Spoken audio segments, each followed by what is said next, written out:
was the last time I played this game? Now I think about it.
I'm kind of curious how much stuff I'm going to end up remembering as I play this.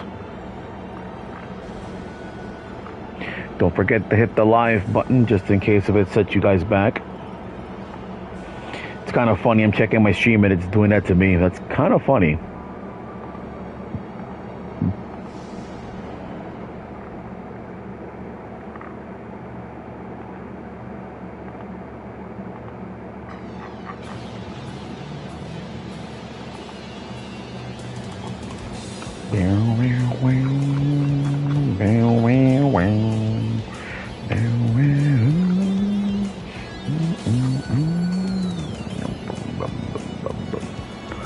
Hello.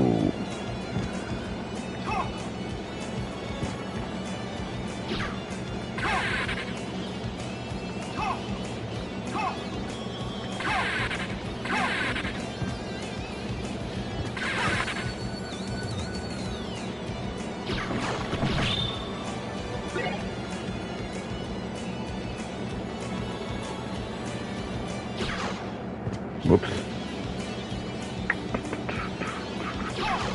Ah, no.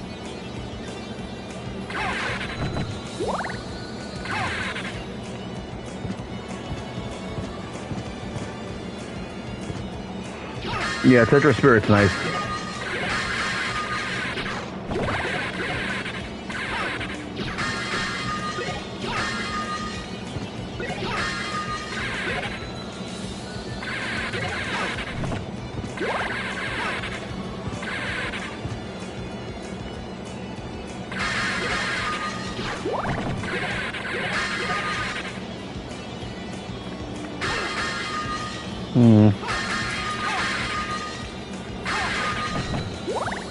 Gotta remember the controls aren't super clean, so I gotta be a little looser with these.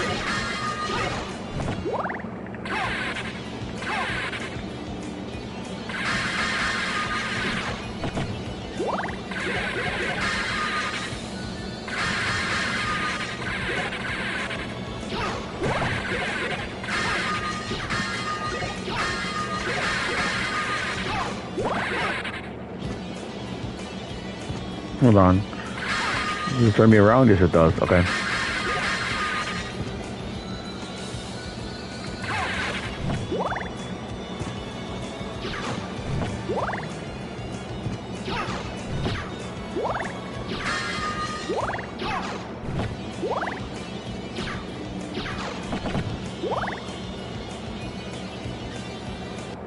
Dracula, die now and leave this world.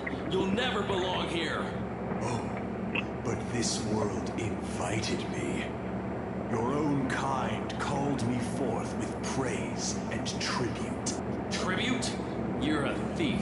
You steal men's souls, their freedom. Freedom is always sacrificed to faith, good hunter. Or are you truly the meme of the old one will never die. I'm sorry. Nothing but a blight on mankind. Ha! Mankind. A cesspit of hatred and lies. Fight for them and die for their sins.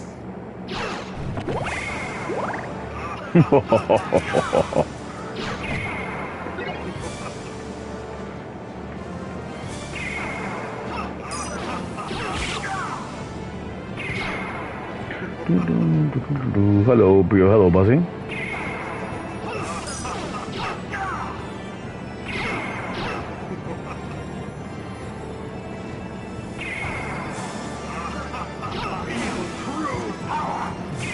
Ah.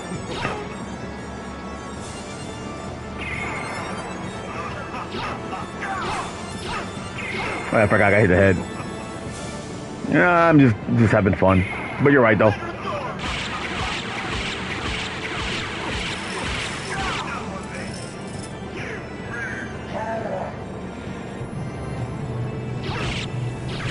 Huh? Oh. Ow. Anyway.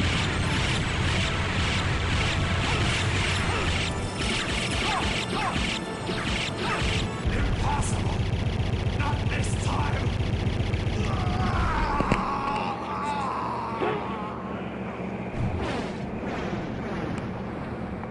Like, why don't you just whoop his ass? It's like, you know, I know you're trying to be skillful, but why don't you just whoop his ass? It's like, you know what? Just whoop his ass.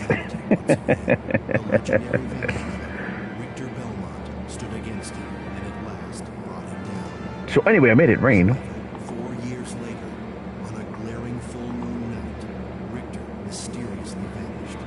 Maria Renard set out to find him, but knew not where to begin. It was then that fate intervened. Castlevania, the castle of Dracula, rumored to appear once every century, suddenly materialized from the mist, as if to show the way. Meanwhile, powerful forces struggled for the soul of a man named ALUCART. He who had once fought alongside Trevor Belmont against his own immortal father, King Dracula himself. To purge the world of his own cursed bloodline, ALUCART had submerged his vampiric powers and fallen into what was meant to be eternal slumber. But now, he awakens to the cackles of evil and cries of the innocent. The eternal battle of good and evil has come full circle once more. Yeah, this dub is definitely inferior. And no man can say who will emerge victorious.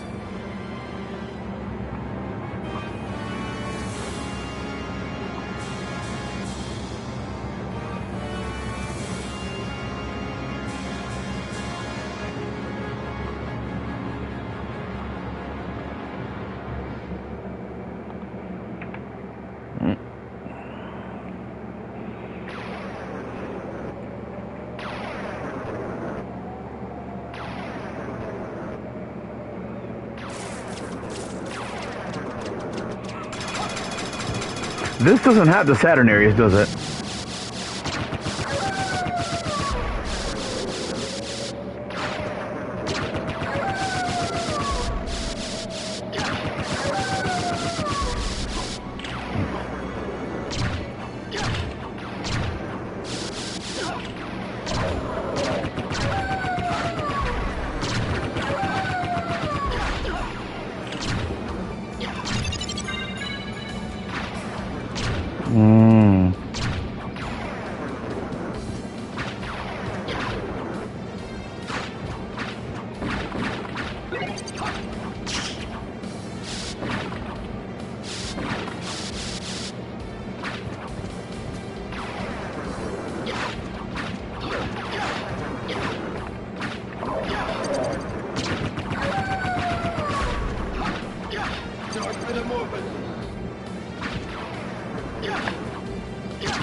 Alucard, what is your business here?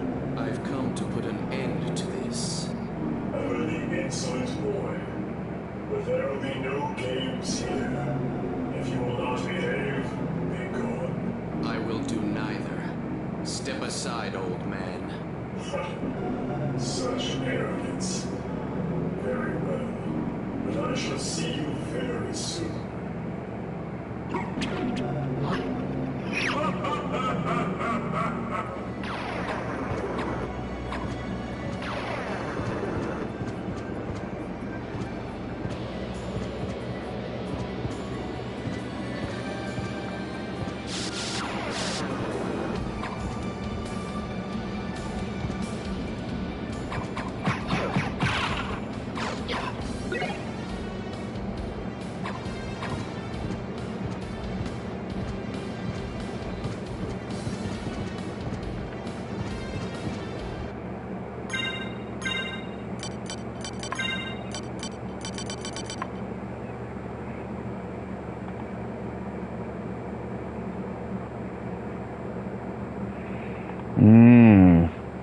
It's kind of unfortunate they didn't add it here.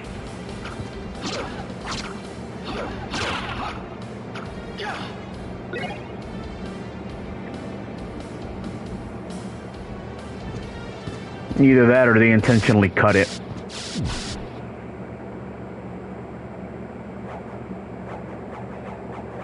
Yeah, it's either that or they intentionally cut it, because the Saturn version came out way well after this, so part of me wants to say that since it includes this as the new dub, they most certainly just straight up cut that.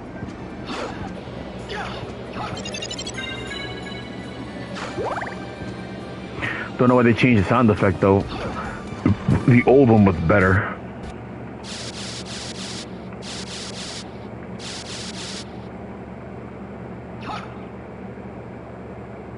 No, I don't have enough MP, that's probably why.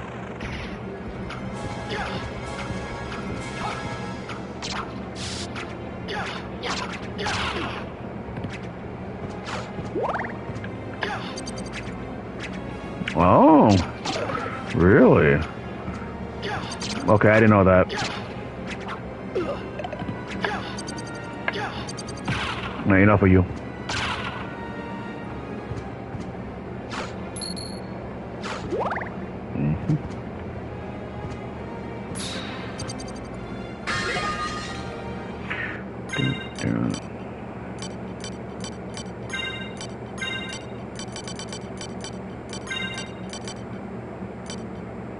It's actually weaker than the short sword. That's funny.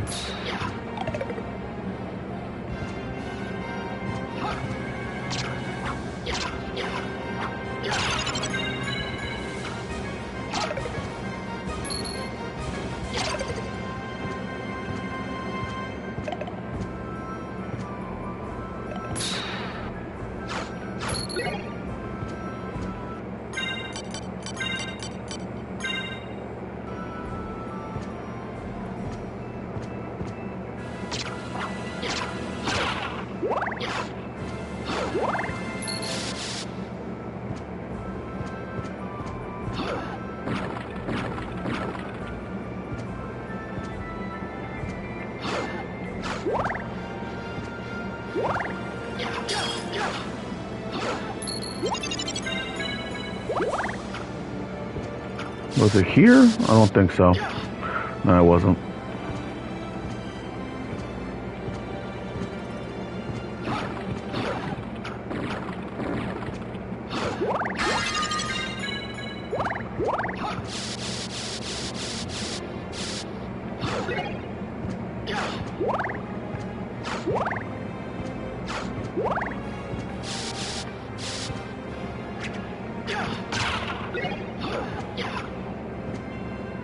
I don't believe there's someone here. No, there wasn't.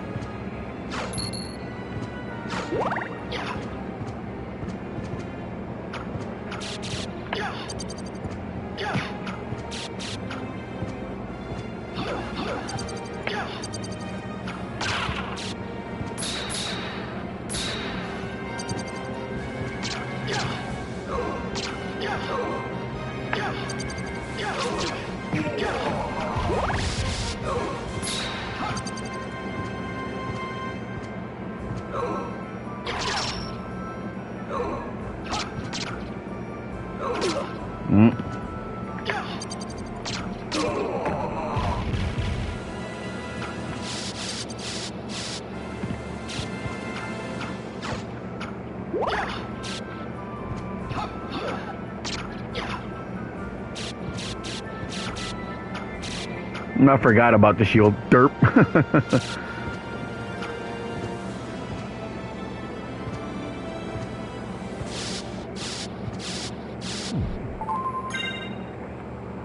I'm old. Give me a break.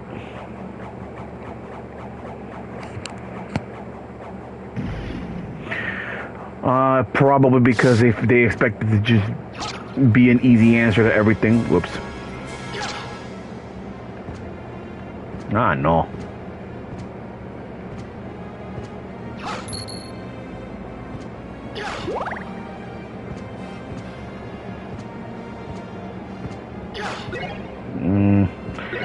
No thanks. Give me my Knife back.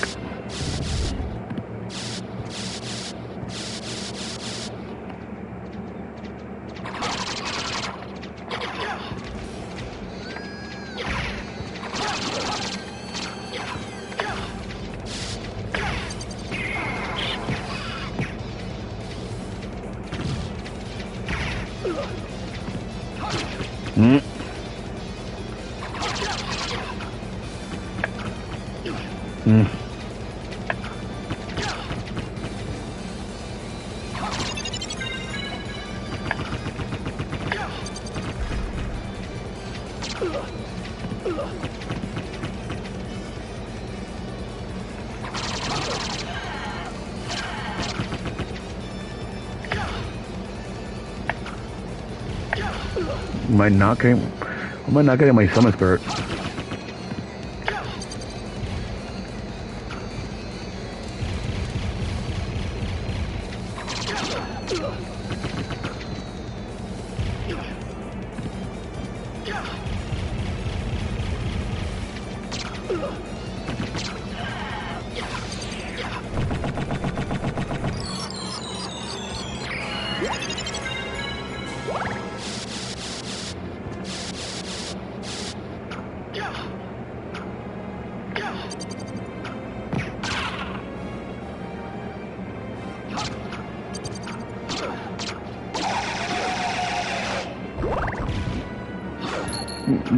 You lemon squeeze it.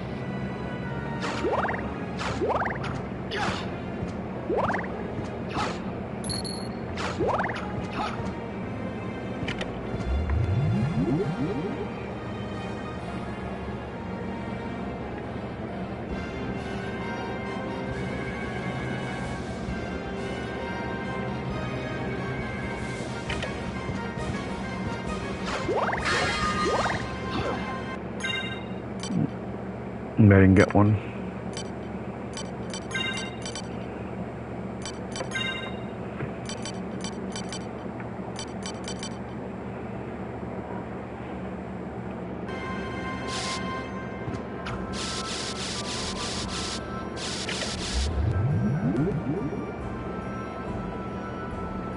I'm not sure. I'm probably just gonna goof around. It really depends on the mood, honestly.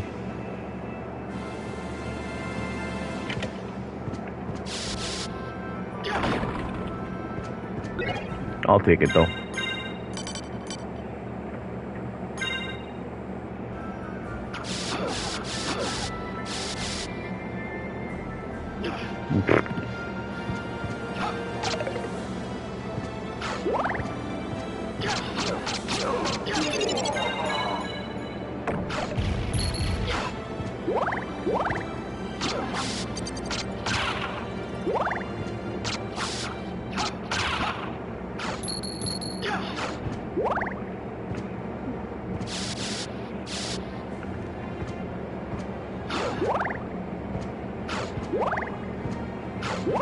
Probably because he he can't really abuse its range. I mean, it swings faster than the short sword, and then not only that, but because of it's faster, you can cancel into the dash a lot more. So that right there alone makes it better than the short sword, honestly.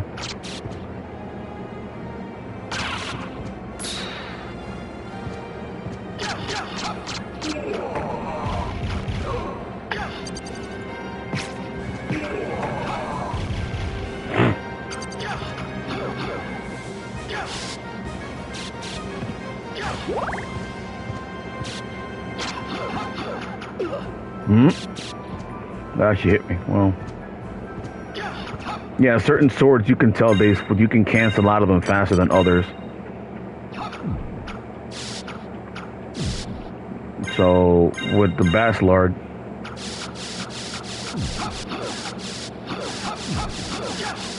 so you can be a lot more defensive that way. I'm assuming by legit you mean he didn't use the Chrysagram.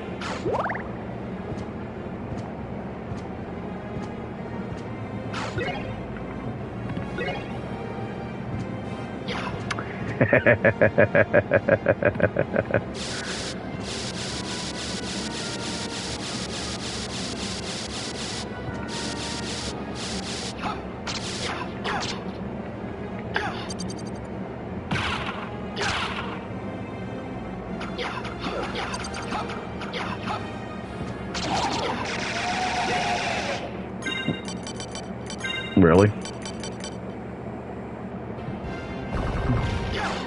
That's unfortunate.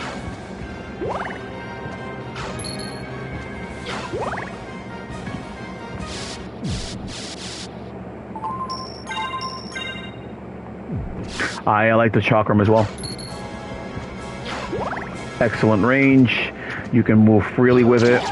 And then if you equip two of them, you can just get a lot of attack going on too.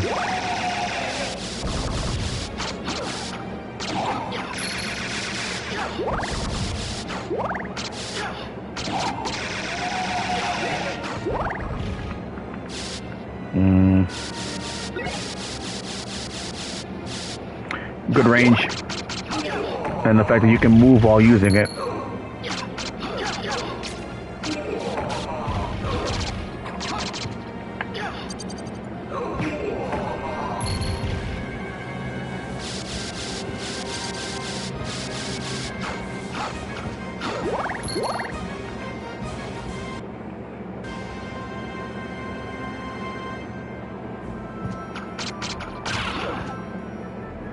No, I'm not going to drop down.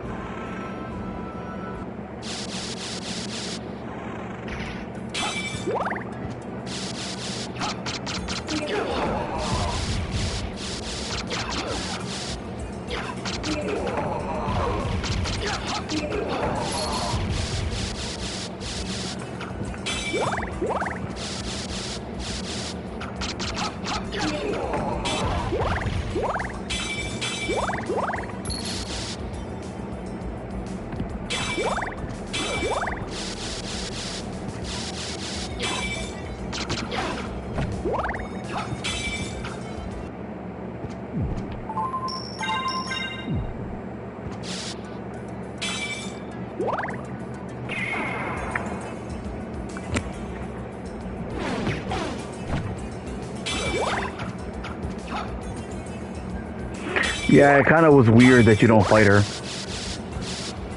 in the original version.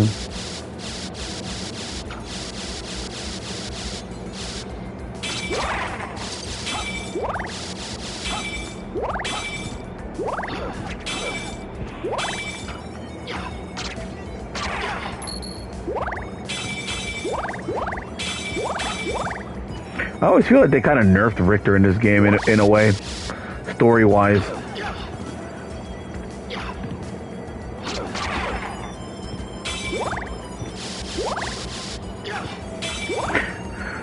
Then again, ALUCART is kind of OP, to be fair.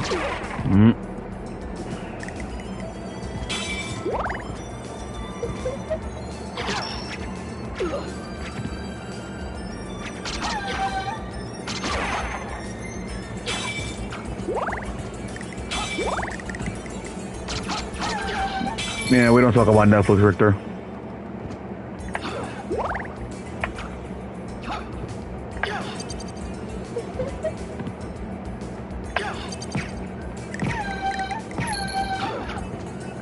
It was her show? I thought it was the show for the other girl.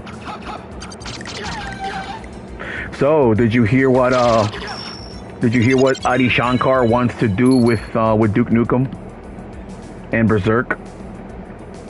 Apparently they're gonna have him direct her. I actually do not like what they did with the character. It was actually pretty annoying that they made it about something that's completely off the timeline, which is just stupid.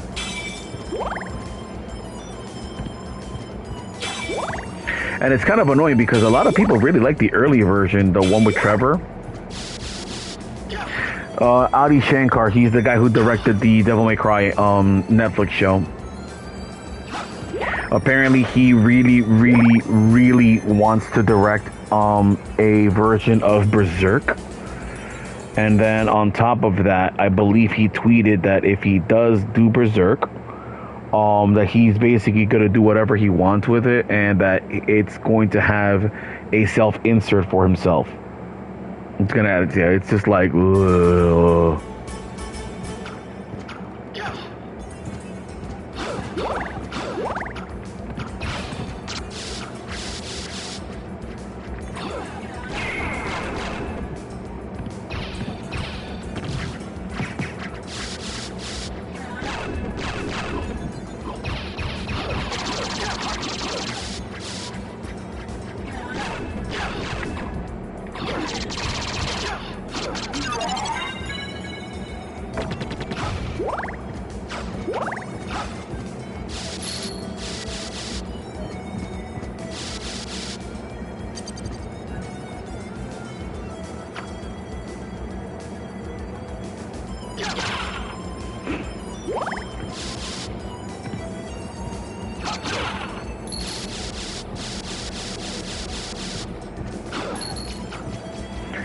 It's funny because if I believe it was he also said he wants to do one for Metal Gear Solid.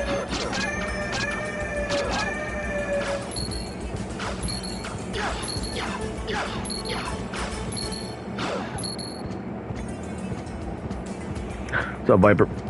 How you doing?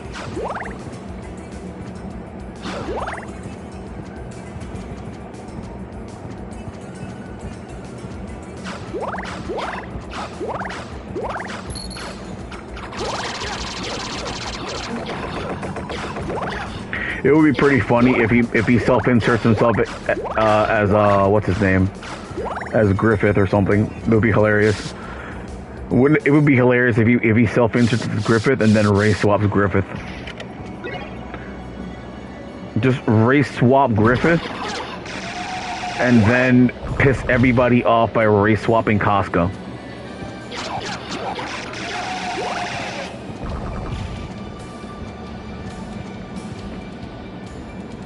Like, honestly, I want him to go full retard, just so he can, just so everybody can cook him again.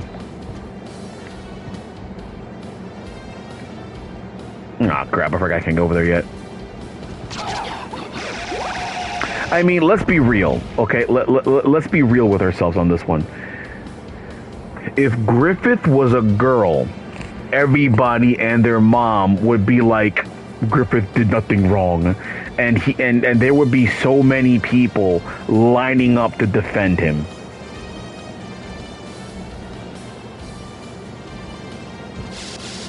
Well, the thing is given what happens to Griffith, some of the things would be totally different. No, wait, I gotta go activate the whatchamacallit, I forgot.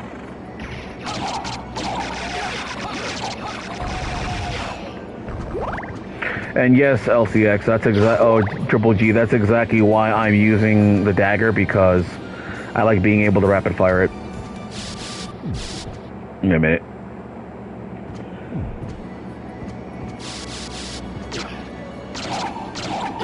How dare you?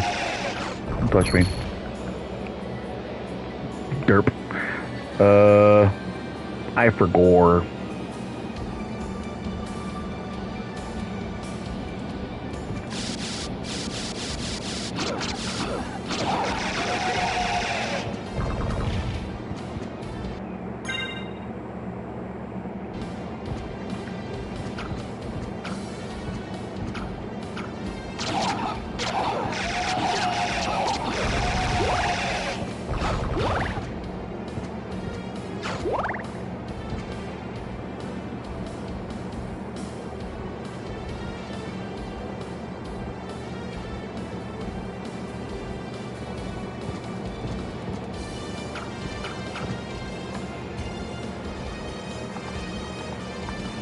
Never try fighting Slogger and Gaibon here. No.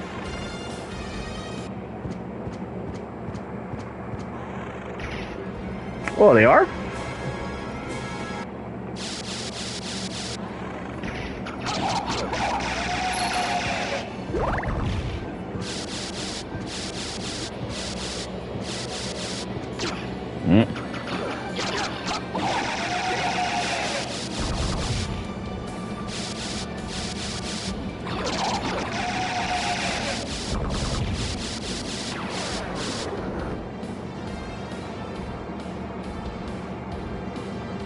Oh, okay. Interesting. Did not know that. Was that added in the Saturn version, or was that always a was that always a thing?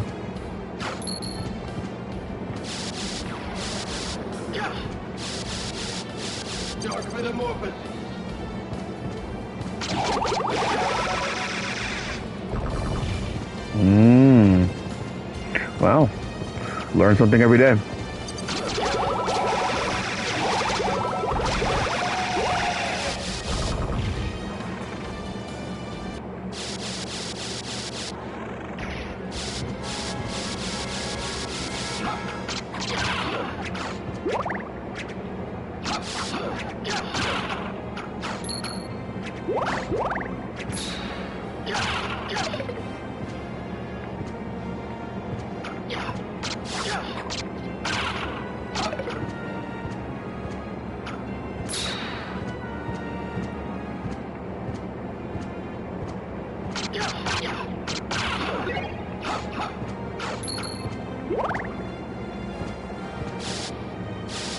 No, they both dropped their short sword. Wow. Man, what is his luck?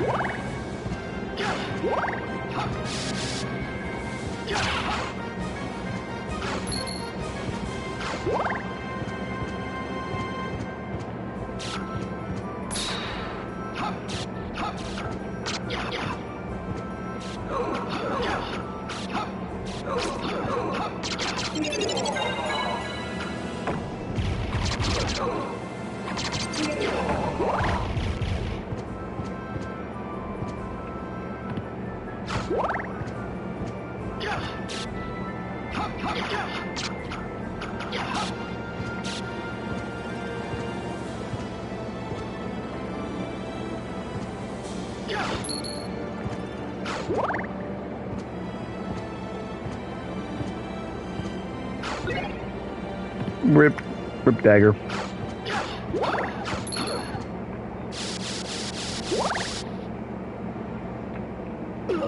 Derp. Ah, no.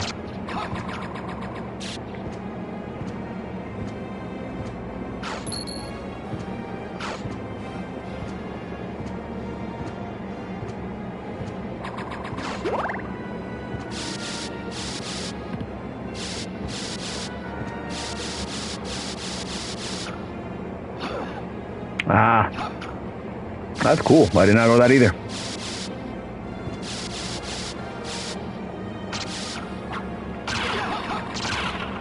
I want my dagger back already.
Wait, are What? you human? What are you doing here? I've come to destroy this castle. What are you doing here? Why aren't you in the kitchen? Likewise. I'm Maria. And you are? ALUCART. Well, if you're a better swordsman than a speaker, perhaps I'll see you again. Farewell. Sandwich.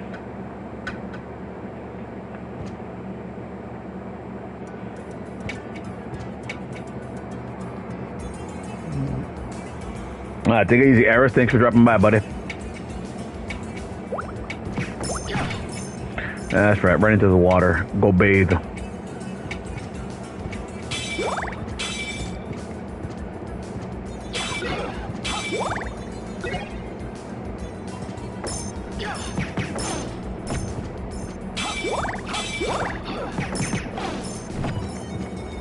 Bye-bye.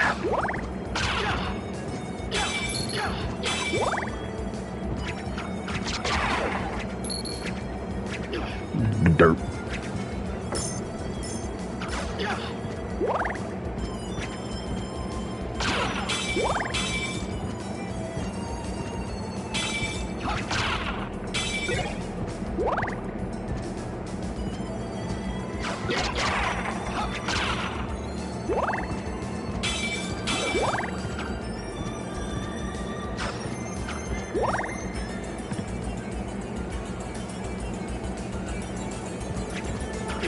Dope.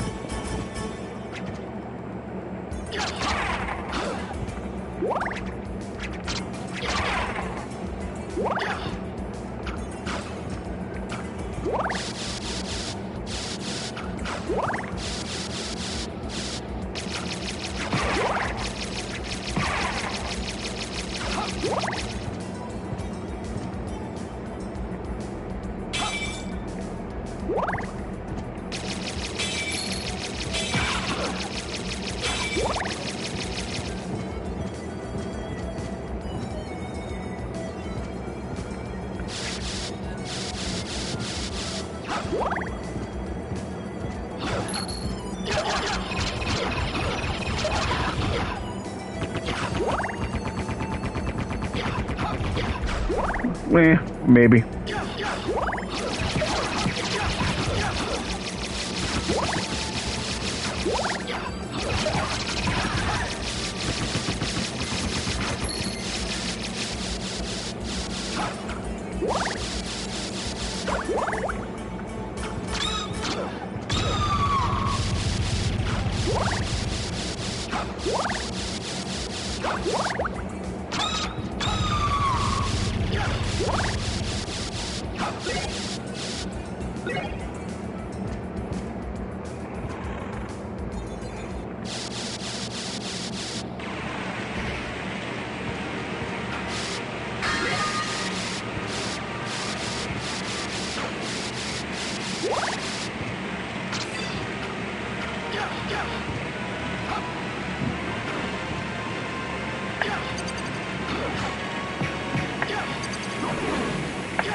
Nah, rip.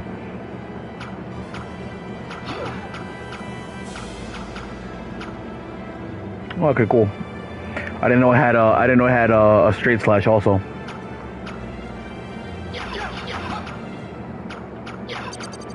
Same range though.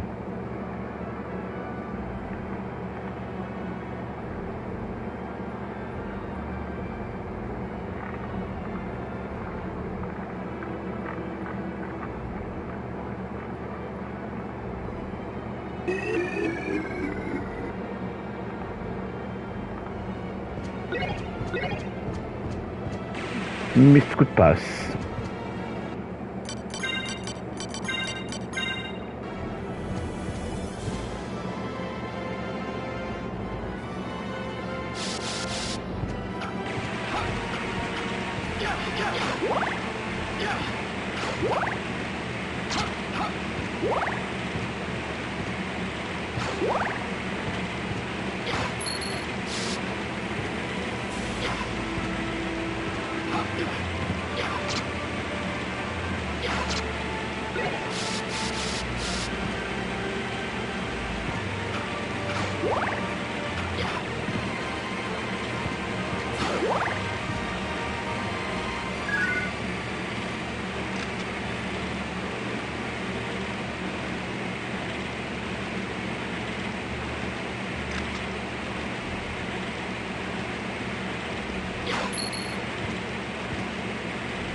Oh, you get to see the oarsman. That's literally it.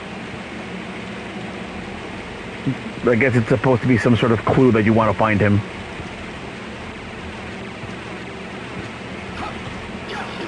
I know.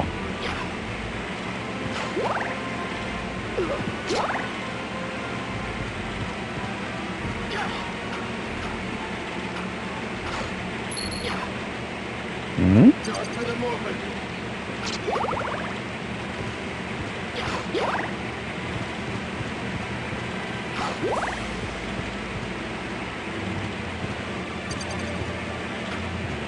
Fair. Fair. I mean, it's not a really good hint. It's pretty vague. It doesn't tell you anything.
I always think it's kind of funny how he has access to the wing smash before you even had the power, which is kind of funny.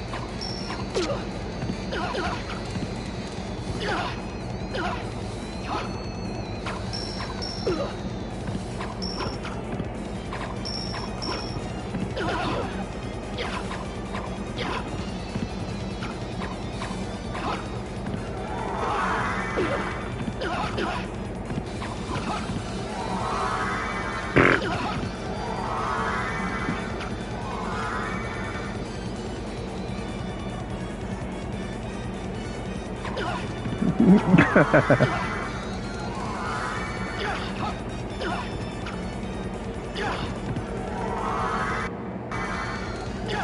think the game's kind of freaking out.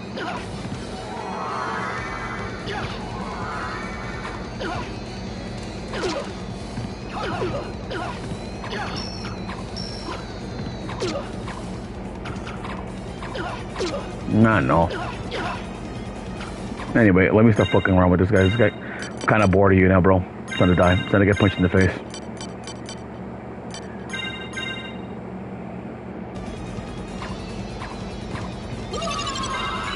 There you go. Get kicked in the face. Enough of you. I just think it's funny that if he kills you, he actually does that on you. He actually does emote on you if he beats you.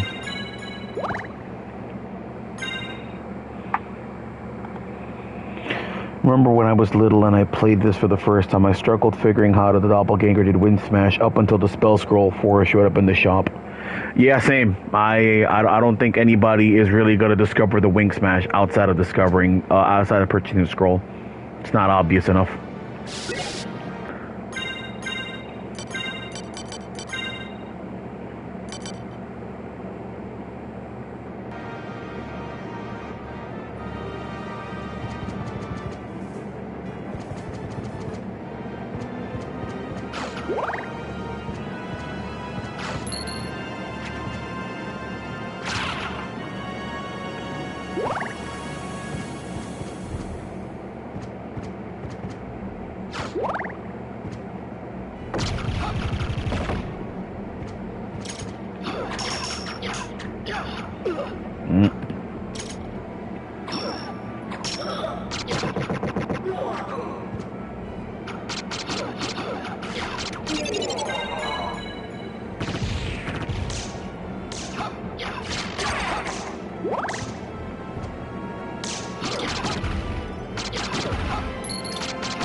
I usually totally ignore the clock tower.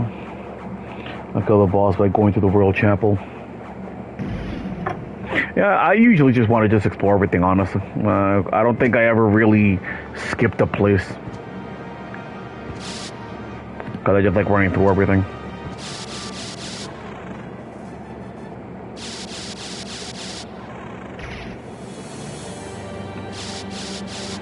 So I always tend to go to the library first.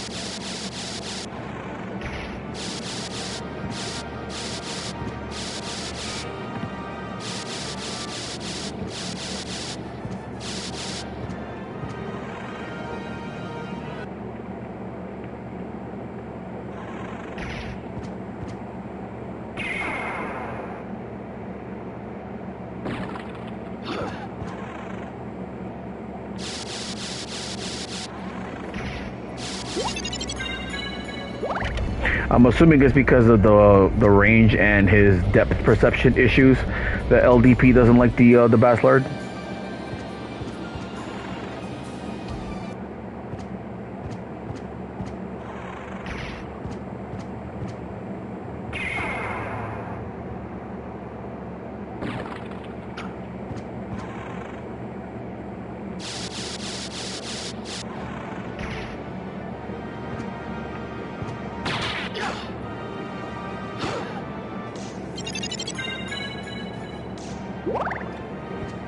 I mean, to be fair, the range is pretty poor.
I think you already know what's my favorite item, Crash. I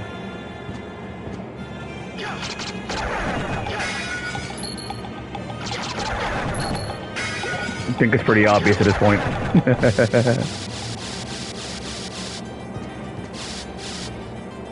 And yeah, I want the rapier.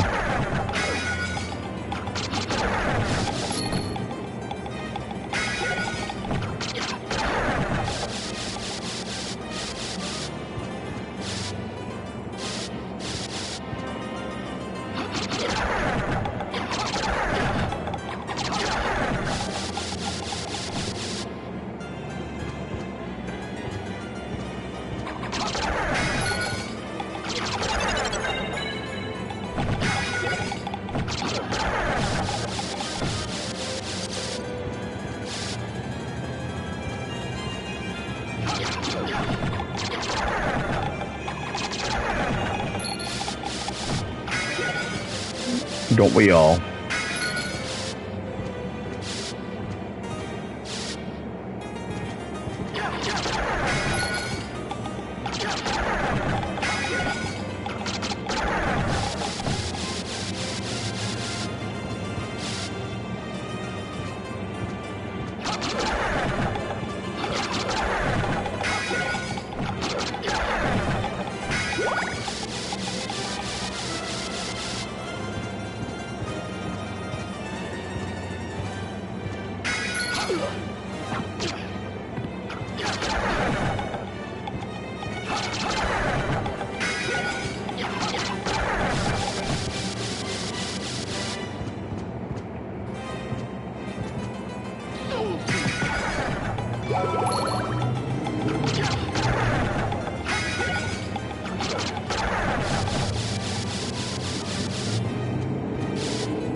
Oh boy.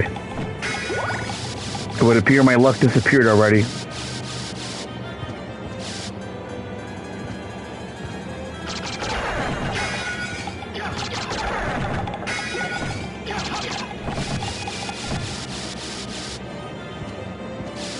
Demir, these items disappearing pretty fast in this version.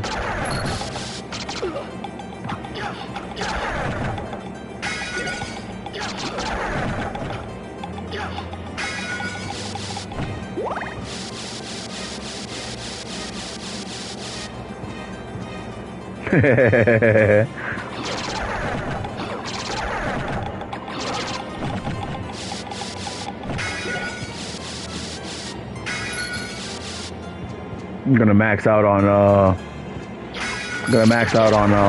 uncurses at this rate.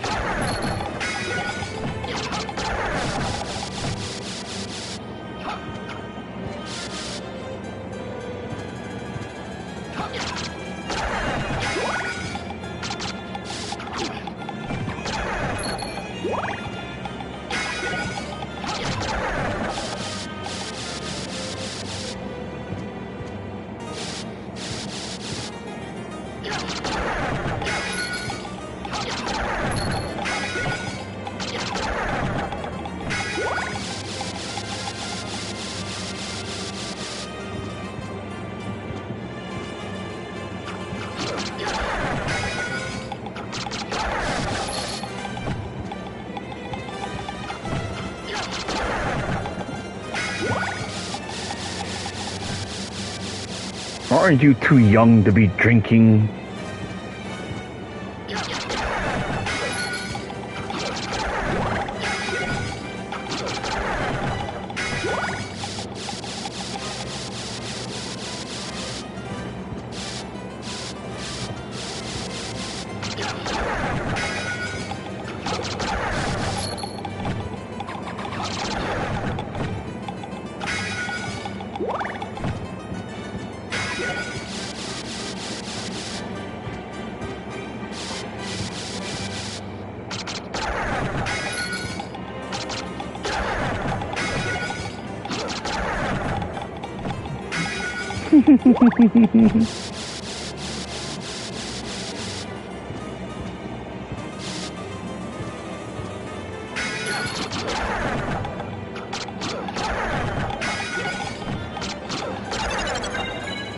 Oh boy.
I'm gonna assume they didn't add all the remake stuff because of the fact that people probably would complain, it's not exactly to the PS version.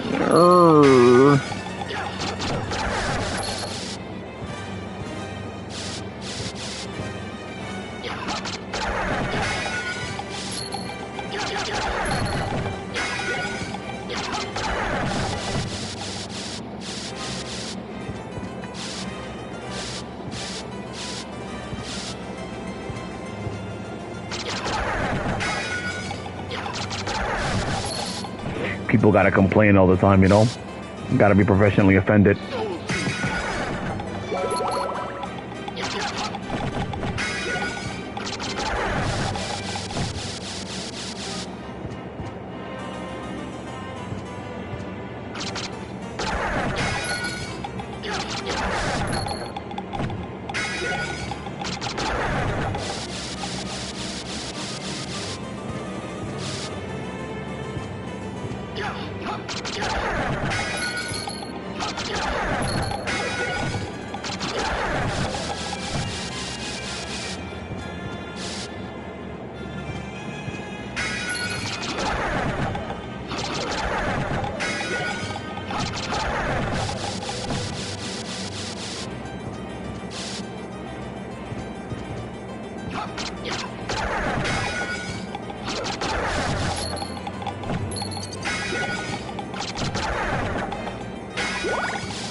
So hold on. The extra place was the forest, and what was the other place?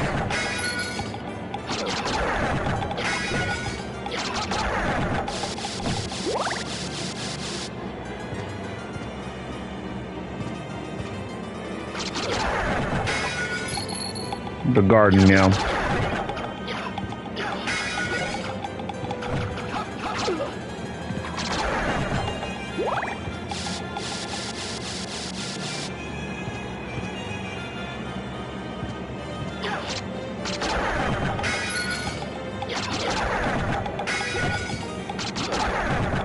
Why wouldn't the garden fit in Castlevania? That makes no sense.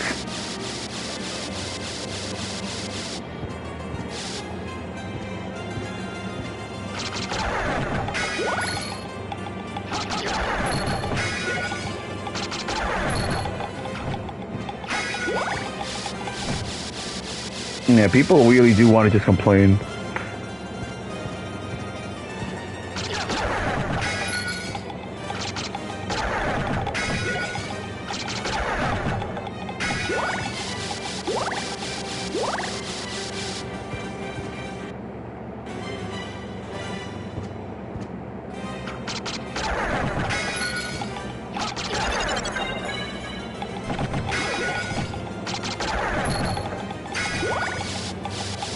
Alright, if I max out on hearts before I find it, I'm gonna move on. I don't want to just stay here grinding all day.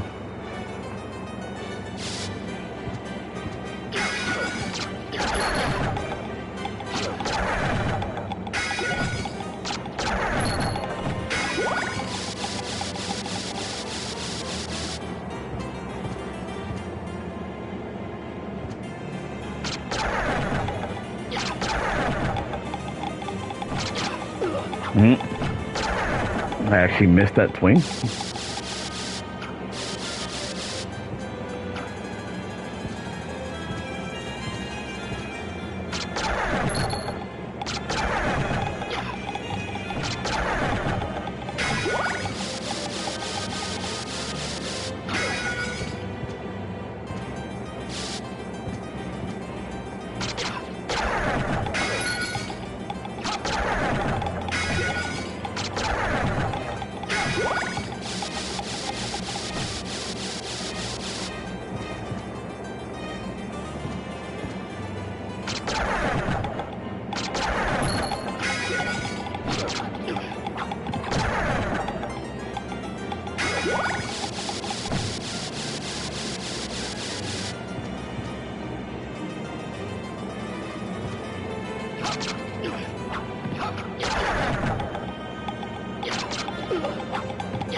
They're making another bloodstained, aren't they?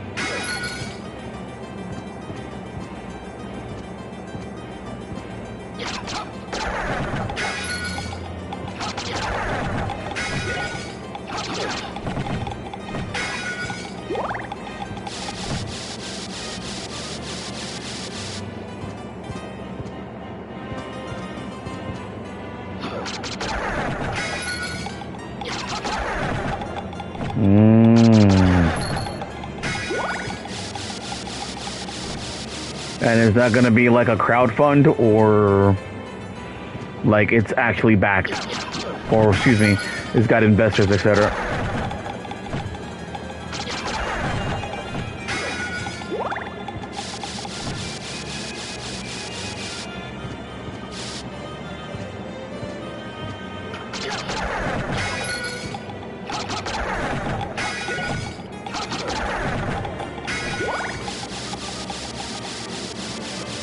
Okay.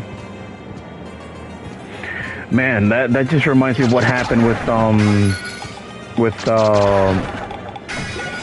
what's it called? Mighty Number 9 and Red Ash. Although now that I think about it, I'm just gonna go ahead and say it. I think the hate for Mighty Number 9 is overblown at this point. Like, the more I think about it. The criticism was warranted, absolutely. But I think the game was overhated.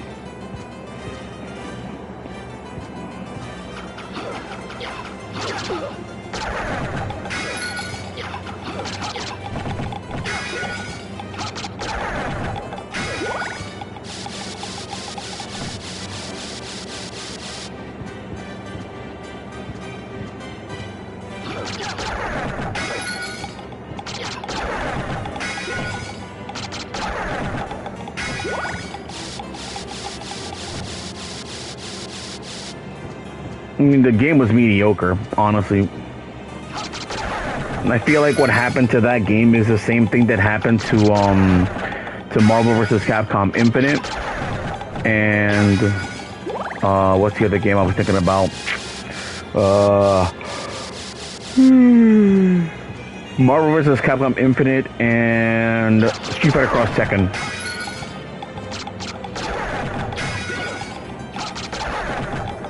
Yeah, that's it. It's what happens to Street Fighter Cross Tekken and Marvel vs. Capcom Infinite. Both games received a lot of blowback because of bad first impressions. But the funny thing is, both of those first impressions were before people even got their hands on the game, which is kind of crazy. You know, the Chun-Li and Ken model, the Chun-Li and Dante models looked horrible for MVCI when the game was first shown. And then with Street Fighter Cross, god damn it, another high curious. The other problem was with Street Fighter Cross Tekken is there were hints of laziness, but then it's the fact that there was all the DLC for the gems, and then it was the other issue with it was the people objectively rejected gems before the game even came out. But that also wasn't helped by the DLC gems. Let's see. On Metroidvanias, I really liked Time Spinner. Then I mentioned why the MC has to openly advertise her lesbian relationship, which develops from out of nowhere. Yeah. I'm trying to remember what was the game that did that was pretty subtle about it. I think it was Hollow Knight. Like, a lot of people really like Hollow Knight. The game had a couple of like gay characters, but no one really gave a crap because, you know, it was there, it was subtle, it was in the lore, so it's fine. But even if there is an openly like gay relationship in the game, I don't really think it matters. The only time I really see it made a big deal of is when you have people who, look, people will get mad at me for saying this, but there are people out there who do make it their only identity. So it's just like, okay, cool.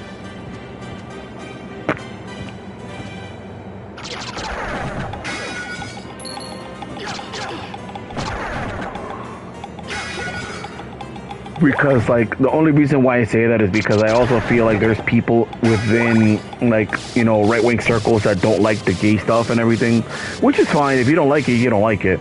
But we got some people out there that are, they see anything and they just automatically think it's woke. Like, that's kind of boring. It's like, for example, when Zao came out, everybody was like, oh, this game is woke. And it's like, why? Because the entire cast is black. And I'm like, okay, but what's the premise of the game? African mythology. Do you really think there'd be white people there? If that's the case? You know, it kind of devolved into woke equals it has black people in it. Like, no, you moron. Like, people really be losing the plot when it comes to that stuff. It's kind of dumb. Another high tourist.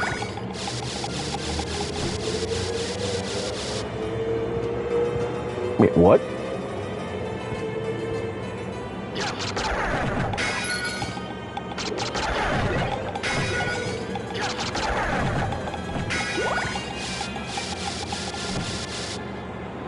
Let me see. Time Shooter is a good game, but the LGBT stuff the dev inserted felt ham-fisted, even if there's side quest stuff. I mean, if it's a side quest, it doesn't sound very ham-fisted if it's a side quest.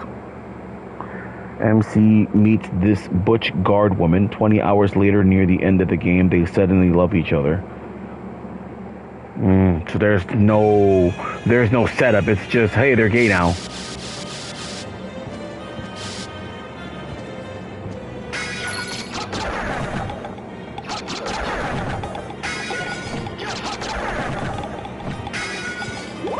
You know, it's funny because that's actually something I remember seeing. I think it was Jim Sterling did a review talking about, I think it was the first Last of Us game.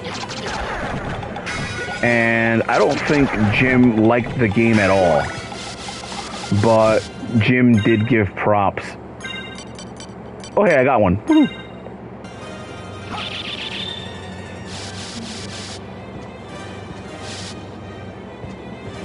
I must have gotten it somewhere where I didn't notice because I picked up some other items. Rip. We got it though. Woohoo.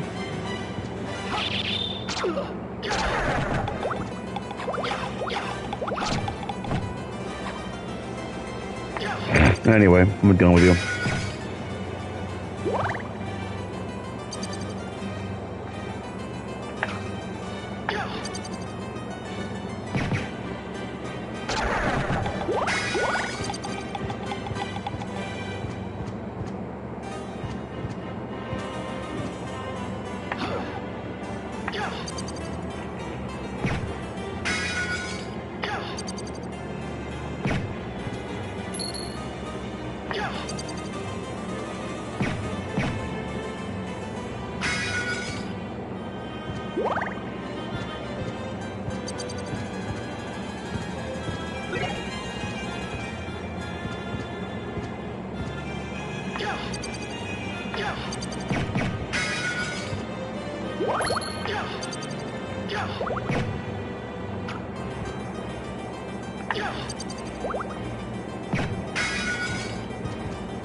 New Mission Impossible ticks off the diversity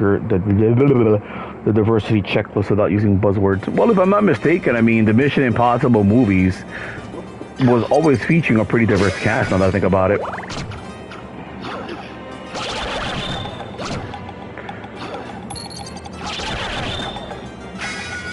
I think, honestly, when it comes to movies, if there's one thing that's really played out right now, is the whole girl boss thing. And it sucks because it's essentially ruined the opportunity for certain characters to be involved because of, you know, trash writing. Because, for example, that one Mad Max movie that came out a while ago was actually pretty good, but people didn't really give it a chance. Even though the character was, you know, pretty well written and understandable for why she acted the way she did, but people don't care now.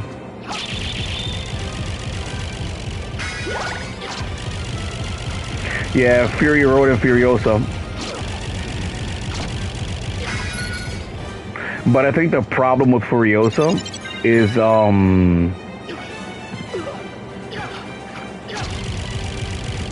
I think the problem with Furiosa is that Mad Max is not in it. You know? Which I feel like that's what's gonna happen with that one movie that's in the John Wick universe. Because you got that one girl in it. So it's just like, we'll see what happens.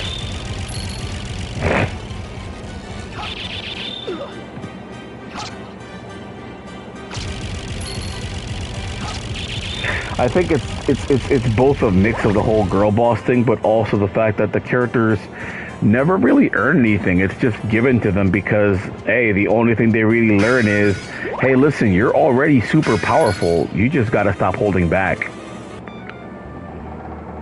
It's been a long time, old one. Why, it's Master ALUCART. Come to visit, have we? I need your help. Oh, but young Master, I could never betray the good Count. You won't go unrewarded. Really? In that case, just tell I have me what money. you need. He's like, I can't betray him. I got money. I'm like, okay, cool.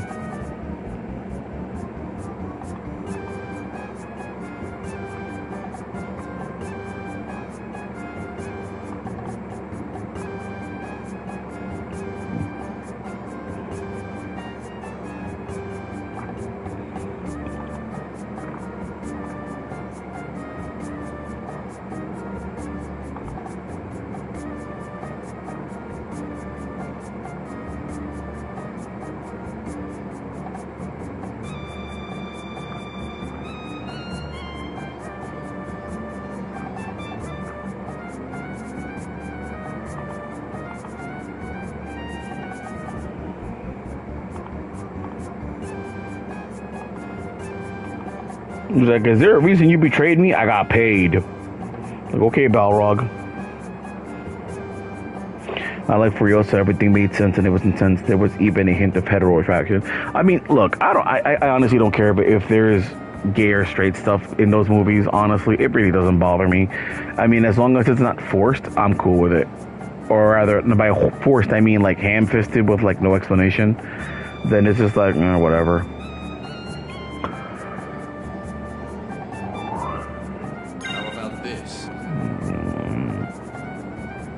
There's what I wanted. Le Julep open.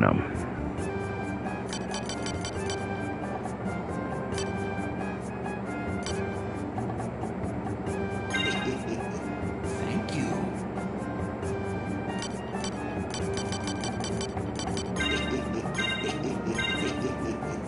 Thank you.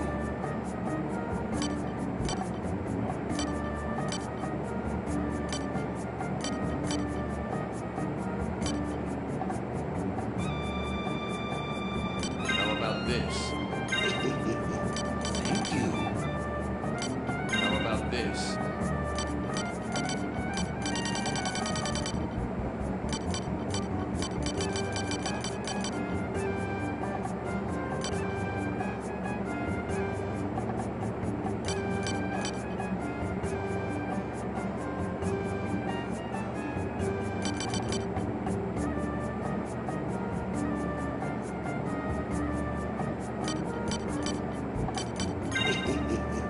Thank you.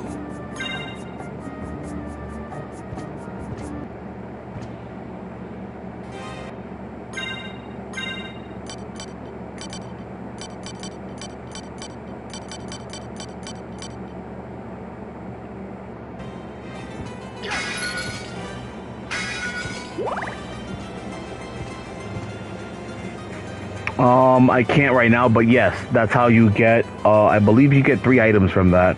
One of them being I believe you get a health up when you do it the first time, and then if you keep doing it, you get the accent armor.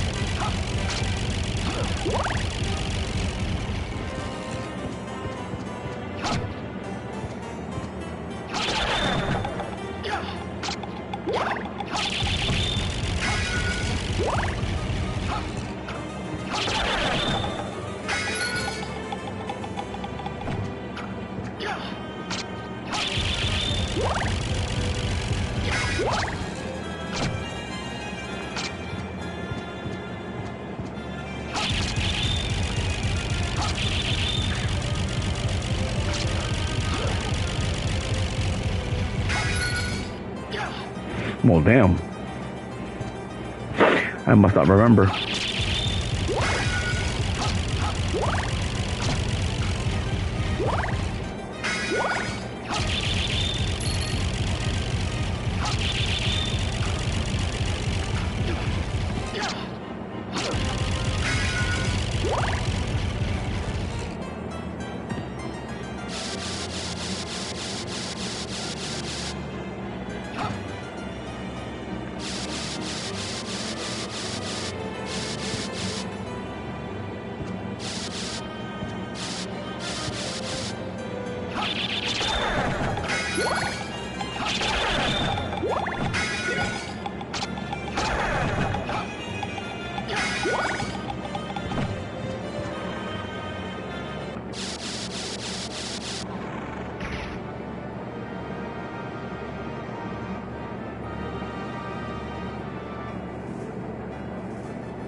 I mean, the description of the gold and silver ring are fairly clear, if you ask me.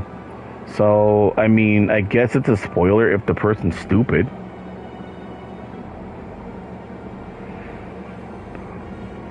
Because, I mean, it says at the clock tower. So, when you look at the clock tower, that means time. So, show up at the proper time. You know, I thought it's pretty simple to put two and two together unless you're like a kid. I'll be right back.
Yep, word of mouth.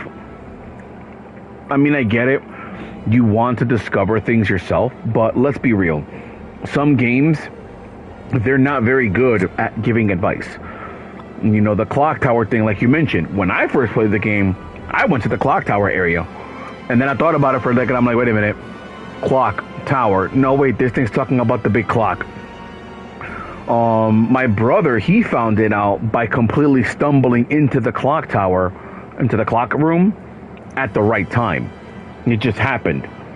But I can give you an example of where it is valid to give people advice even though it's a spoiler, because something is not clear. An example of that would be two NES games. One of them being Castlevania 2, Dracula's Curse, or excuse me, Simon's Quest. And then you have Friday the 13th. Because in Friday the 13th, the very first piece of advice the game tells you to do is the worst thing it gives you. Because the very first piece of advice the game gives you, it says, use the torch to light the cabins. And the problem is, the torch is the strongest weapon in the game, or at least tied for first. And what it's referring to is actually the lighter. And you get the lighter upon the counselor that you're using, scoring, I believe, anywhere from 2 to 4 kills, depending on the character.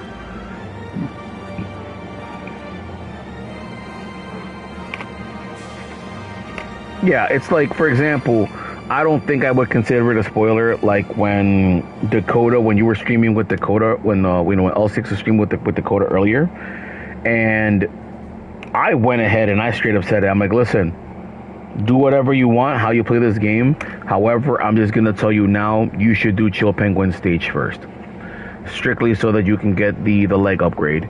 Even though that sets him up for not knowing something until a later playthrough.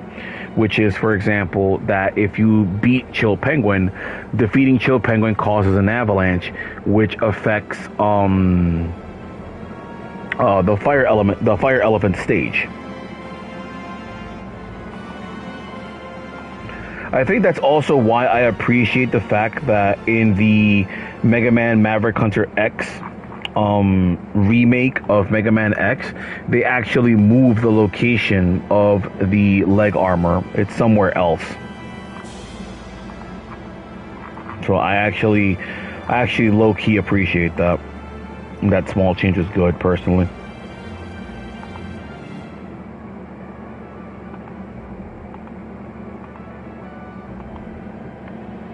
Yeah, most people aren't aware of that. And I actually do like the fact that beating certain bosses impacts certain stages. I thought that was always pretty cool. And I feel like they kind of did that as something of a throwback / reference in what's the game?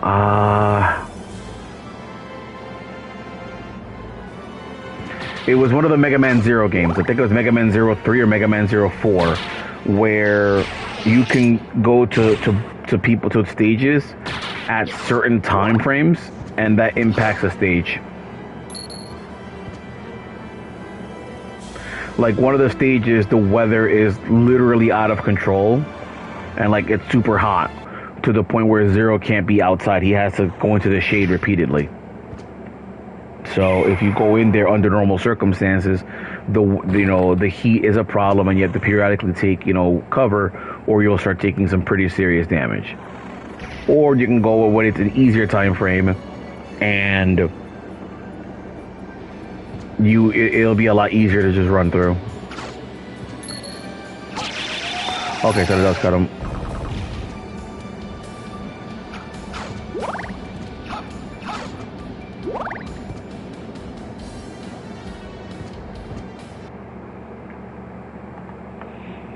Let me see the comment. Seeing Dakota struggle with Chill Penguin was fun because he just didn't want to shoot at some points for some reason. I think it's because also when you're fighting Chill Penguin, the big penguin statues that he puts up, they do block a lot of your shots.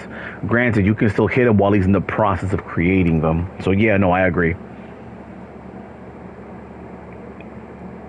But I guess it kind of makes sense because when you really think about it, up until that point, assuming that's the first stage you go to, you have that ability of being able to wall climb. So given how he's throwing those ice shots at you from maximum range, and then you can't do anything about the ice statues unless you hit them repeatedly, it makes sense for the player to be gradually moved to just spam wall climb, which makes it even better when Chill Penguin stops, looks at him, looks at X and just shakes his head and starts laughing at him, because everything he does kind of makes you want to jump on the wall. You have the frozen penguins that block your shots, you have his shotgun ice attack, you have his belly slide, which the way he preps the move is the same way he preps his ice shot, so it can catch you off guard. And then, of course, you also have him pulling the switch to push the statues at you, which justifies you jumping on the wall. So I feel the game kind of makes you want to do that until you learn for yourself that, hey, look, you got to nut up and actually take the fight to Chill Penguin.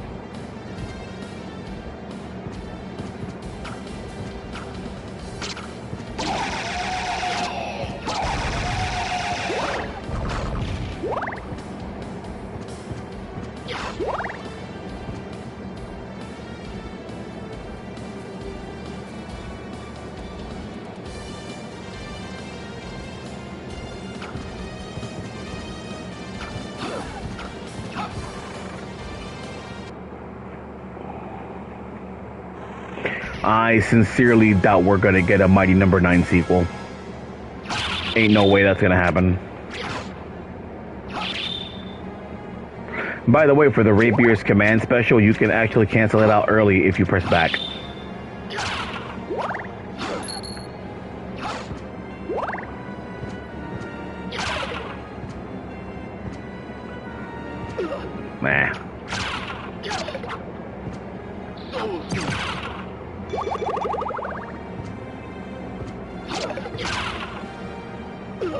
Dope.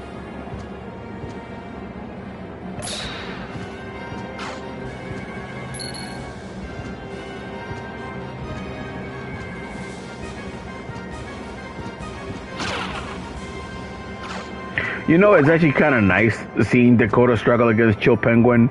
Not because I want to laugh at him or something, but I just think it's interesting how these games cause a similar reaction to players. You know what I mean? I think that's actually pretty interesting.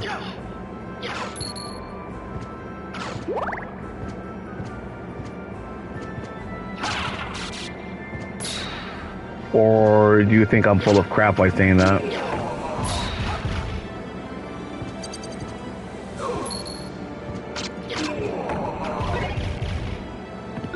No thanks.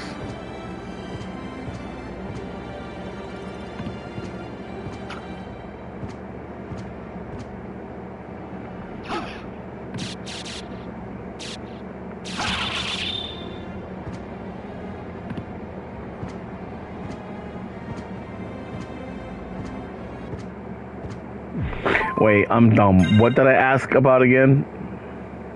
Ugh. That's how you know I'm getting tired.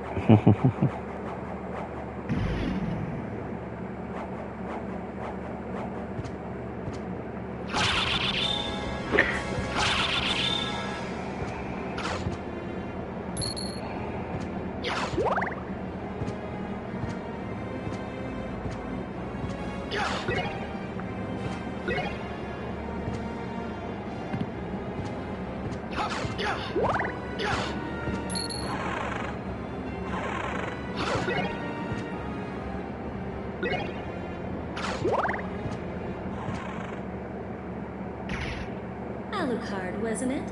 We meet again. So it seems. As friendly as ever, I see. It's strange. This castle's different than I remember it. This castle is a creature of chaos. With each rebirth, it takes a new form. And here I thought my mind was playing tricks. Well, there's nothing for it. Till we meet again.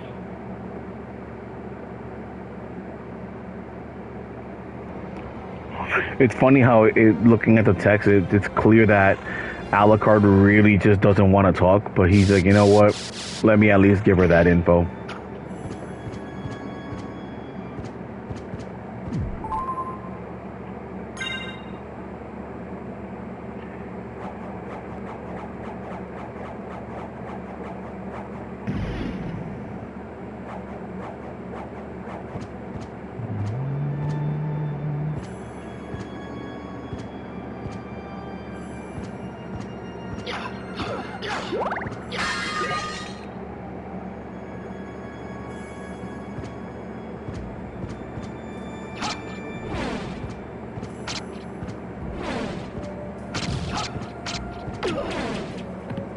Ow.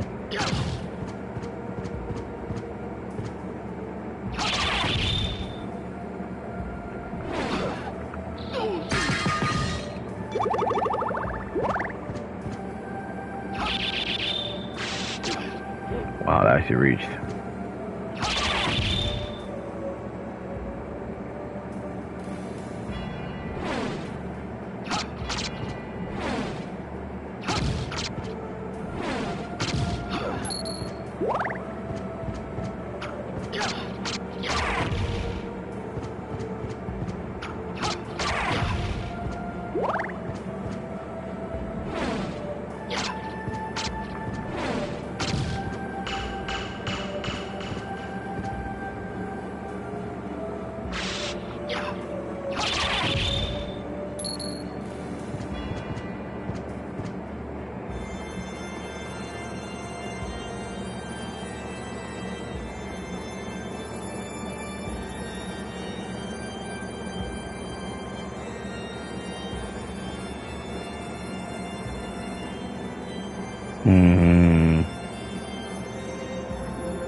So you feel that game tried too hard then?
Damn, I got the evil one immediately. Wow.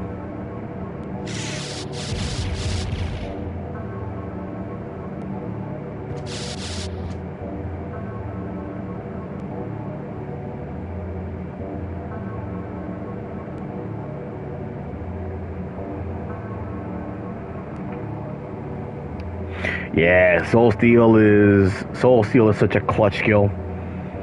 I think Alucard actually falls asleep if you actually just stay here the entire time, just listening to her complain.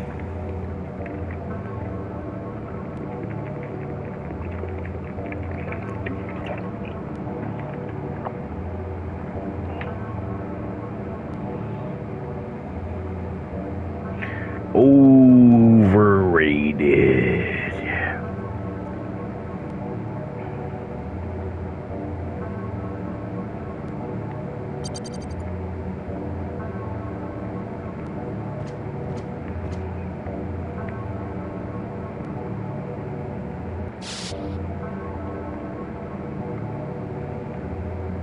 Rest your weary soul here. May the Father, the Son, and the Holy Ghost be with you. Amen.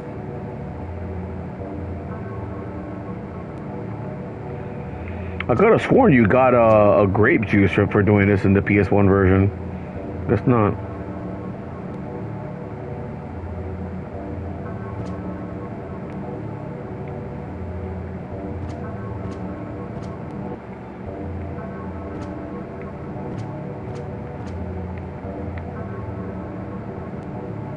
There she is.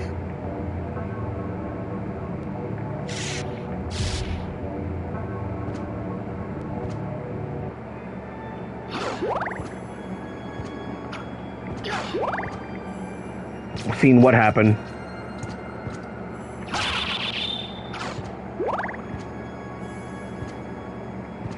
I might be misremembering.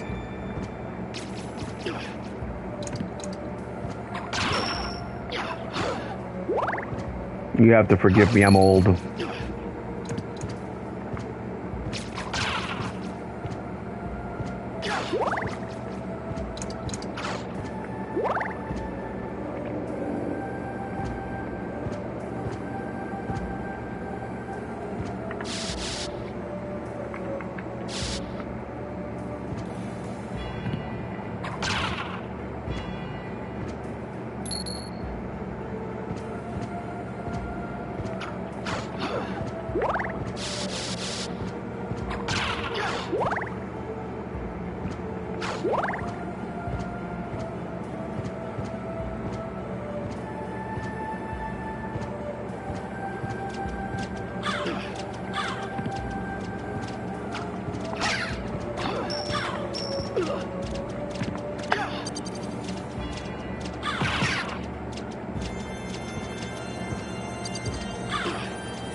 You little sh...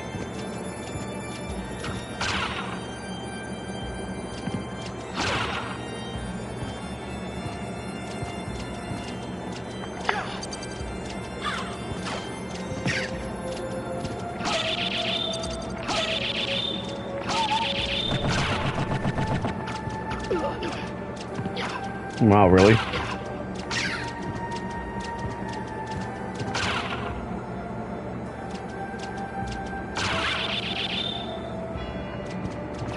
Mine's cooler.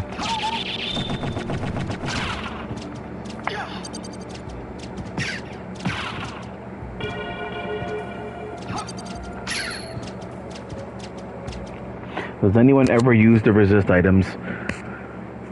I never used the resist items. The only time I ever used the resist items is when I am using the fairy familiar and she decides to use it for me.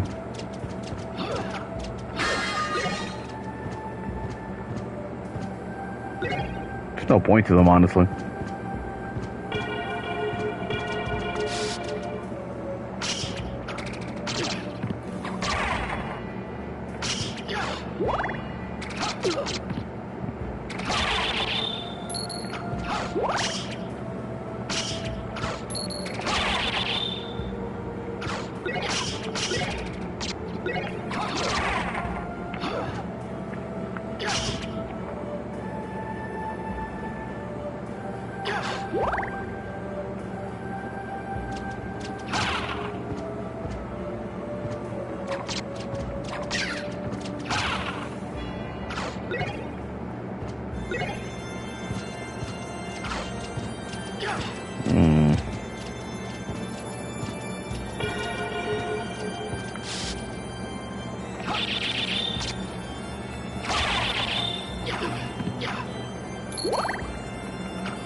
You look like you're doing well for yourself. And you didn't come here to flatter me. True. Do you know the name Richter Belmont? Belmont? Of course. Why? He disappeared about a year ago. I'm sure he's here now. If you see him, please let me know. As you wish, my lady. A gentleman after all. Thank you. Not gonna lie, the dialogue from part one is from the original is better. Especially the way Maria switches between saying, you know what, yeah, cool, I'm looking for Richter.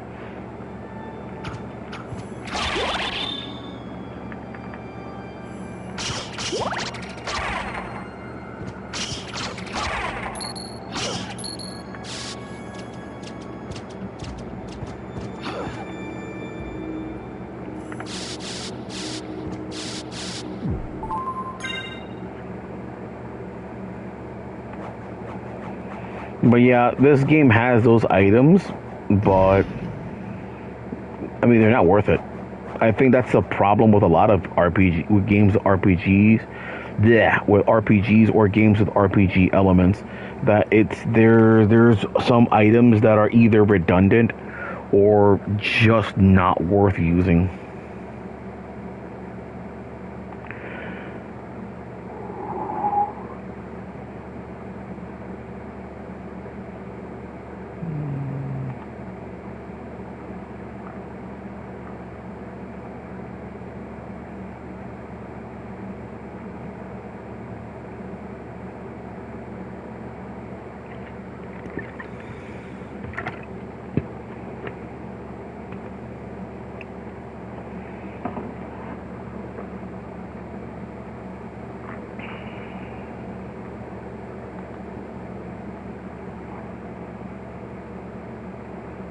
Hey, wait a minute. What's this? Give me a second.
I believe this is a cutlass.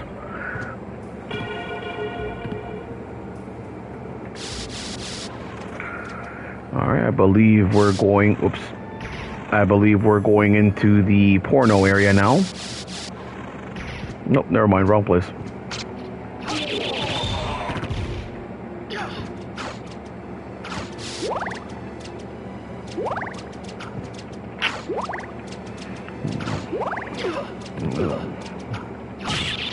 Fuck off.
Yeah, whatever.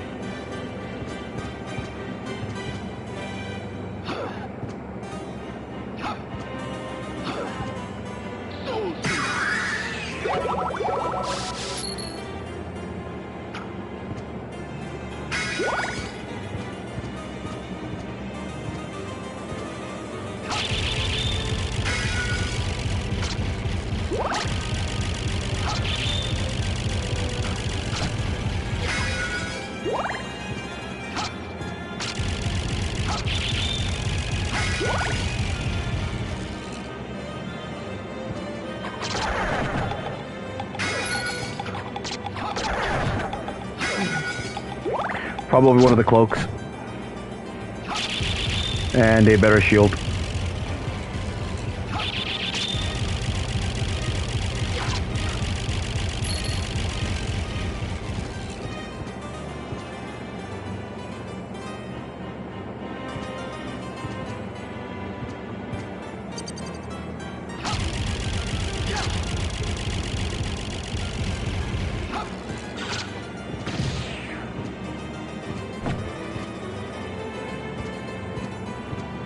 Mm-hmm.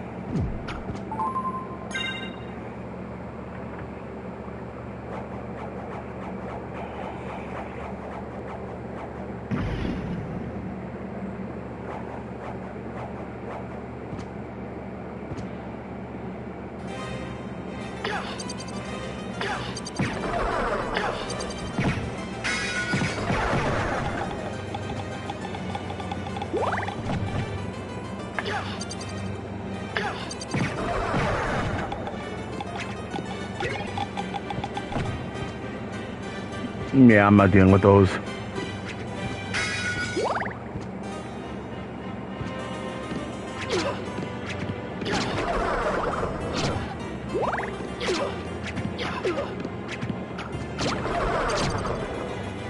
Annoying little shit.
Hold on, I did not see that comment, sorry.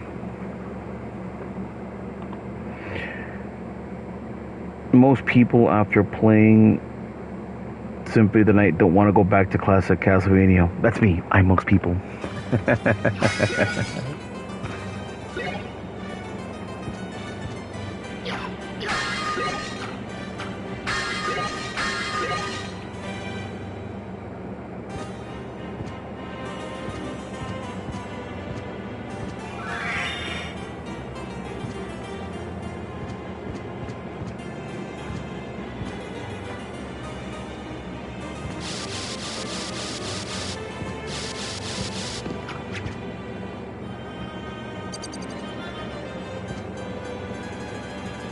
I don't blame you.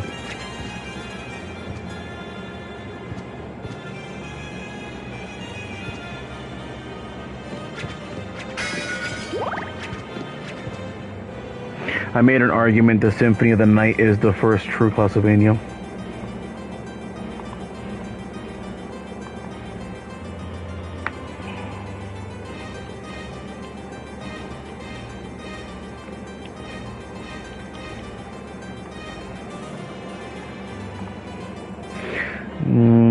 Back when I first played this, I never knew there was a lesser demon as a boss battle, thus losing out on the Mudman entry.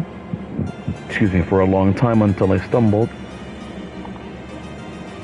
with how I played it back then. Games before aren't true classics by definition because they're not timeless. I mean, I'm gonna have to disagree with you on that, LCX.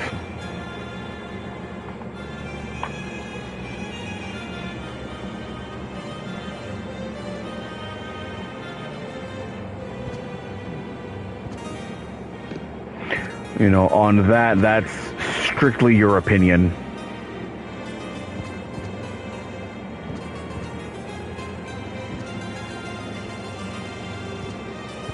I would need one of the flea men there to help me jump up there.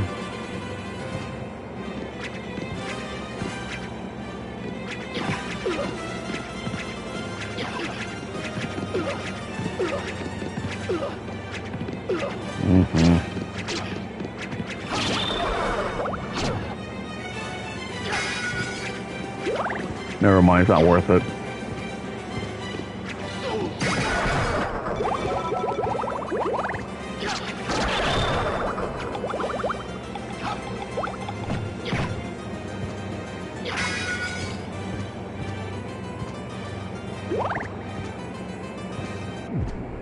I mean, I still think Castlevania 1 and 3 in particular are very good games.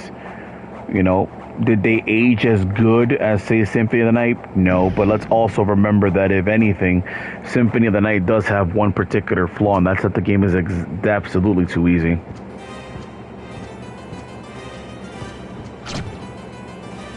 You can become absolutely overpowered in this game.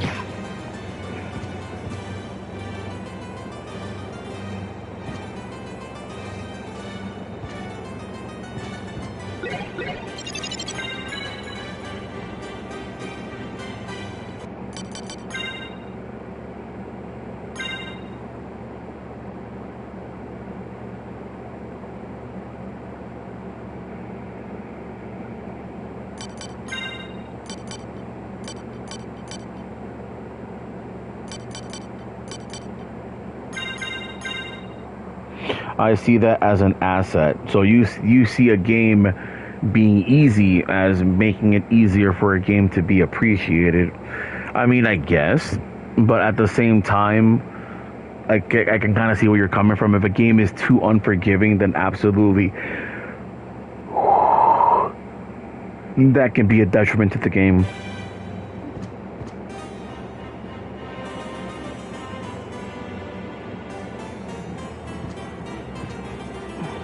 But that will be more towards part 2 as opposed to part 1, because part 1 and 3 were perfectly fine, but 2 however was very, very flawed, unfortunately.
Honestly, the only thing in that game that aged poorly, in my opinion, is the fact that the game is on a time limit.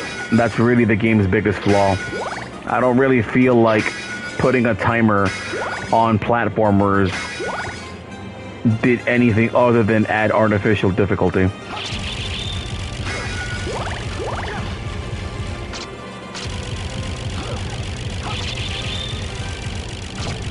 But the reason why I consider the game to be a classic is because we probably wouldn't have gotten Symphony of the Night if it wasn't for Castlevania.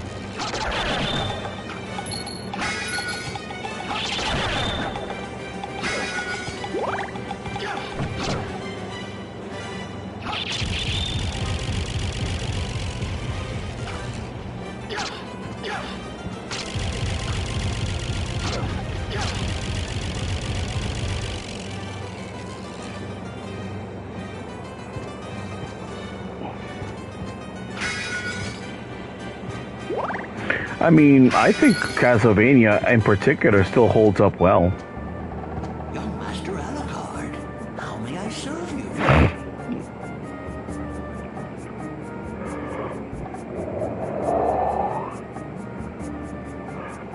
Like 2 was very flawed. 4 I'm biased for 4, but 4 had its faults as well.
Yeah. I mean, I can still play those games. So, I mean, it would be... Young Master ALUCART. I mean, it would be subjective. That's the problem. It's subjective. Like, I would still enjoy the game. People today probably wouldn't because of the fact that the games are a lot more stiff. But I still enjoy it. I remember, you know, because at the same time, you're not a fan of platformers. And then there's also the fact that in Castlevania, you gotta fully commit to the whip because of its clear startup and, you know, end lag.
I mean, Rondo of Blood is considered a classic also, and that game's also pretty stiff.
I would agree. I would agree on just because something is the origin does not make it a classic. And I can give you, oh look, another rapier. I can give you a perfect example of that. Look at Mega Man.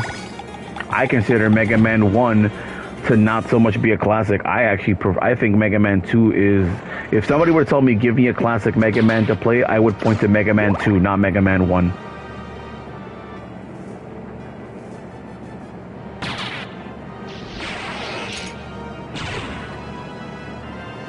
That might be a hot take, but I am willing to stick to my guns on that one personally.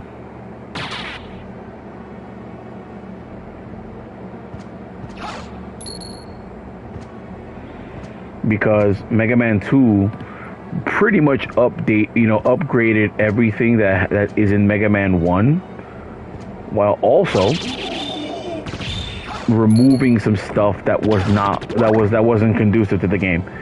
The game had score. Nobody cared about the score, so they got rid of it. They got rid of the useless item that gave you score, all that stuff.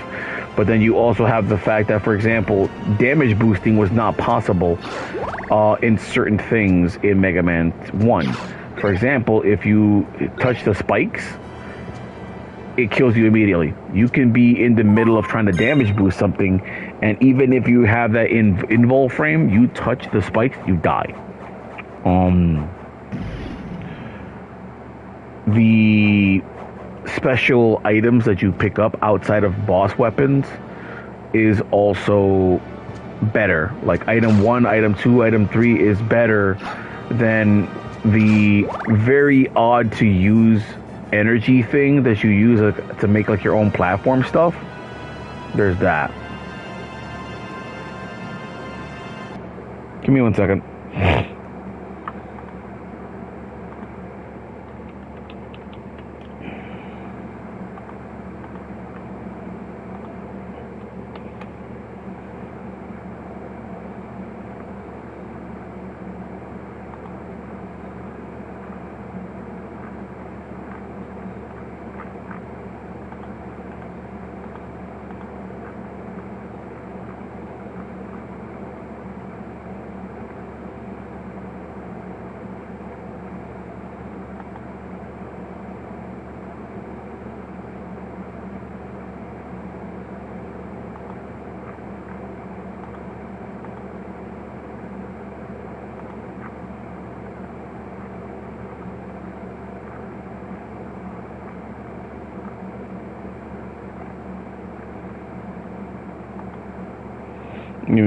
Give me 1 second. A friend of mine's asking me for assistance with something.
I am returned.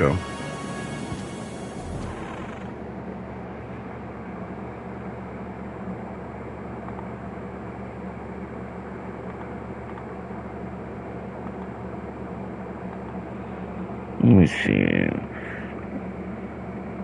On the other hand, the Mona Lisa is comparable to the best artists of today and doesn't pale in comparison. I feel like that as a community of gamers as a whole, we've misused the term classic.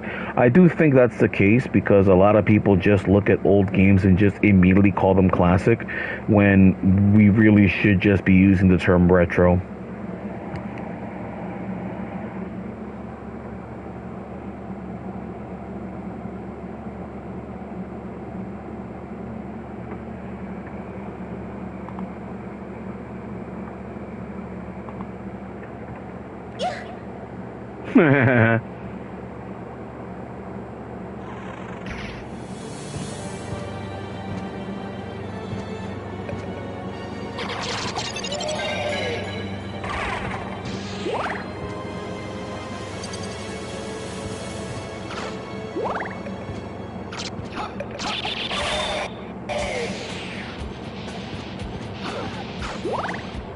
That was a weird lag spike. What was that all about?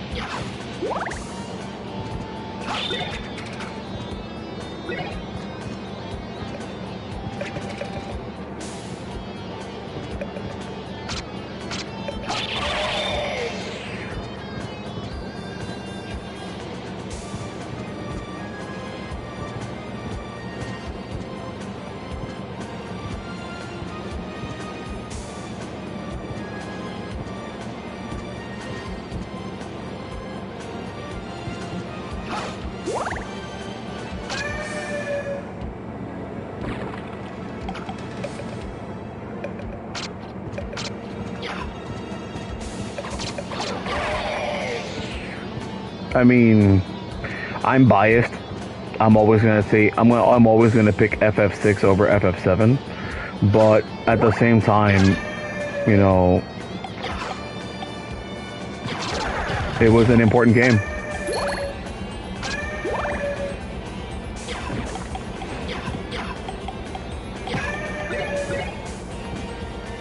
Damn it. There we go.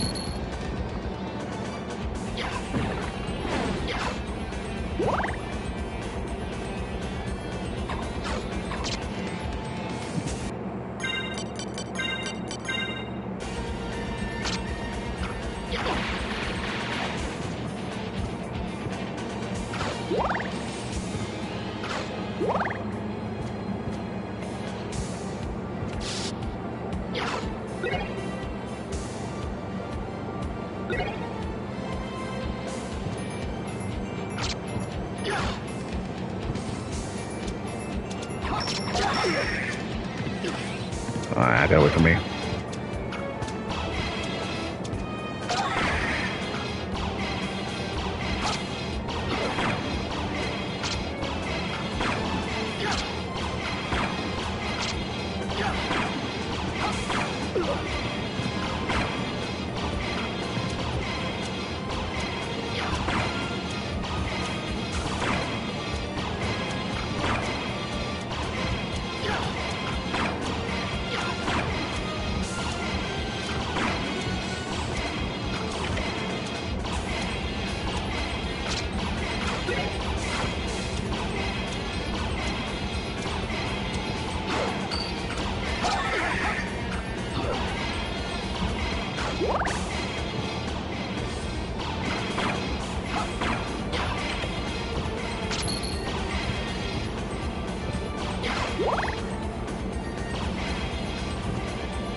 Something about this wall.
God damn it.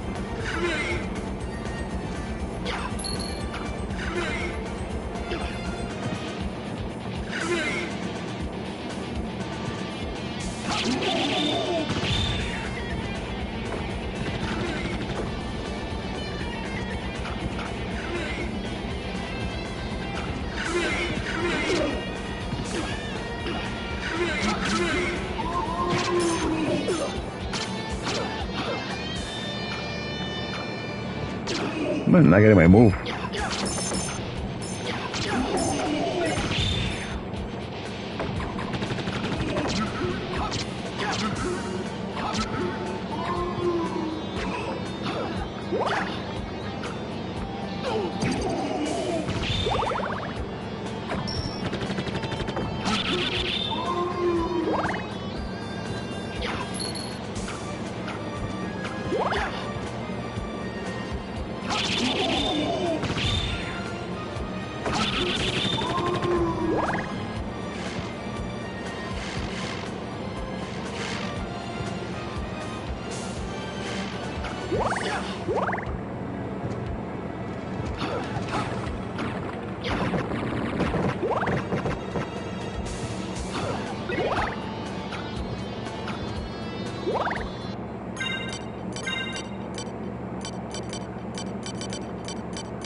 I actually never played Tales of Fantasia. I'm gonna have to play that game one of these days.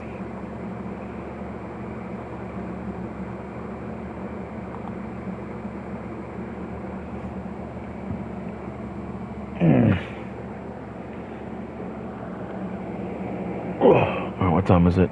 Alright, it's 1:25 in the morning. I'm kind of beat. I think I'm gonna go ahead and hop off now. Thank you for dropping by. I'll see you next time.